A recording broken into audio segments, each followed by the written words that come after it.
तीन तिखाड़ा काम बिगाड़ा। तीन बहुओं के रवैये से सास बहुत परेशान थी। दरअसल बात ये थी कि तीनों बहुओं में किसी बात को लेकर अनबन हो गई थी। तब से ही तीनों एक दूसरे से मुंह फुलाए रहती थी। न कोई किसी से सीधे मुंह बात करती, न किसी का कहना मानती। पड़ोसी भी इस बात को जानते थे और जाने कैसी कैसी बातें भी करते। इसलिए सासू माँ ने तीनों बहुओं को तुरंत अपने कमरे में बुलाया। मैं कई दिनों से देख रही हूँ, तुम तीनों अलग अलग सारे काम कर रही हो। ये सब नहीं चलेगा, तीनों को मिलकर ही काम करना पड़ेगा। सास की बात सुनकर एकदम से बड़ी बहू बोल उठती है। नहीं मम्मी जी, मैं इन दोनों के साथ कुछ नहीं कर सकती। मैं इस घर की बड़ी बहू हूँ, फिर भी ये मेरा कहना बिल्कुल भी नहीं मानती। अरे जेठानी जी, जानबूझकर मुझे डबल काम करवाती है आप, और छोटी मुझसे टेढ़े मुंह ही बात करती है। इन दोनों के बीच हमेशा सैंडविच बन जाती है मेरी, और मैं हमेशा आलू की तरह बीच में मसली जाती हूँ। मम्मी जी, इन दोनों को लगता है कि मैं छोटी हूँ तो इनके पैरों तले दब जाऊंगी, लेकिन नहीं, मेरा भी उतना ही अधिकार है जितना इन दोनों का है। बड़ी आई दोनों मेरी चुगली करने के लिए, मुझे क्या कम समझ रखा है। तीनों बहू एक दूसरे से बहस करने लगती हैं और सास ये देखकर टेंशन में आ जाती है और सबसे कहती है, चुप हो जाओ, अब से तुम तीनों सारे काम एक साथ करोगी। आंख बंद करके एक दूसरे की बात सुनोगी। तुम तीनों इस बात को गांठ बांध लो, वरना अगली छुट्टियों में तुम्हारा अपना मायके जाना कैंसिल। सास की बातें सुनकर डर के मारे तीनों हामी भर देती हैं। जी मम्मी जी, मैं समझ गई। हाँ मम्मी जी, जैसा आप कहें, आप जो कहेंगी मैं वही करूँगी।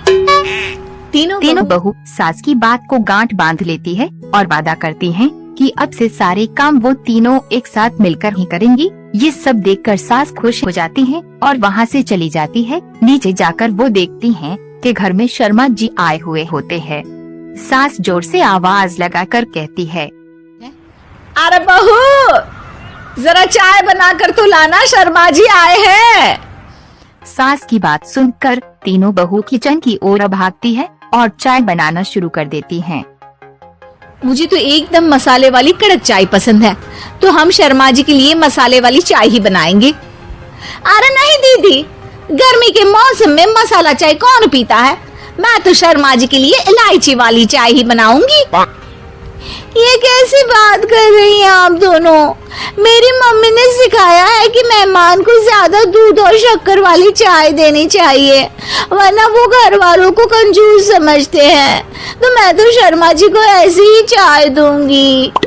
तीनों बहुएं अपने अपने तरीके से चाय में शक्कर, मसाला, पत्ती सब डाल देती है। उबलने के बाद तीनों मिलकर चाय लेकर बाहर आ जाती हैं और शर्मा जी और सासू माँ को देती है। चाय पीने के बाद शर्मा जी सासू माँ को देखकर शर्मा जाती है और शर्मिंदा महसूस करते हैं कि आखिर उन्होंने चाय पीने के लिए हामी क्यों भरी। सासू माँ भी चाय पीना शुरू करती है और कहती है, अरे बहू, ये कैसी चाय बनाई है? चाय है या मीठे दूध की बासुंदी? हाँ, चाय अच्छी नहीं लगी क्या? कोई बात नहीं, हम पराठा बनाकर लाते हैं। चलो चलो अंदर। हाँ चलो। हाँ आती हूँ मैं भी। नहीं, मेरा पेट चाय नहीं चौपट कर दिया, वही काफी है। पराठे से पोपट नहीं करवाना, मैं तो चलता हूँ। शर्मा जी चुपचाप पतली गली से निकल जाती है। अगले दिन सास बहुओं से कहती है, अरे बहू, जाओ जाके ऊपर के गेस्ट हाउस की सफाई कर दो।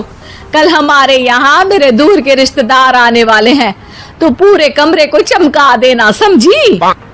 तीनों बहू सास की बात मानकर ऊपर सफाई करने चली जाती है और तीनों कमरे की सफाई चालू कर देती हैं। बड़ी बहू मकड़ी के जाले साफ करती हैं, तो बीच वाली झाड़ू लगाना और छोटी वाली सर्फ डालकर जमीन धोना शुरू कर देती हैं। अरे दीदी, जेठानी जी, अभी मैंने पूरी फर्श धोई और आप फिर से धूल नीचे गिरा रही हैं। और मछली जेठानी जी, आप बिना झाड़ू की धूल यहाँ छटक रही हैं। अरे तीनों को साफ करना है, एक साथ सफाई करते हैं ना।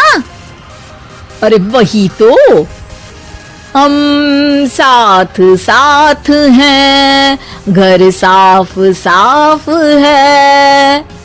तीनों बहू ऐसे ही काम में उलझ जाती है और 2 घंटे तक एक ही कमरे की सफाई करती रहती हैं। बहुत देर से अपनी बहू को नहीं देखने के कारण सासू ऊपर कमरे में उन्हें देखने जाती हैं, लेकिन कमरे में घुसते ही वो गीली फर्श पर फिसलने के कारण नीचे गिर जाती हैं। ओरी मोरी मैया, हड्डी मरोड़ के रख दी। आए मेरी तो कमर ही टूट गई रे।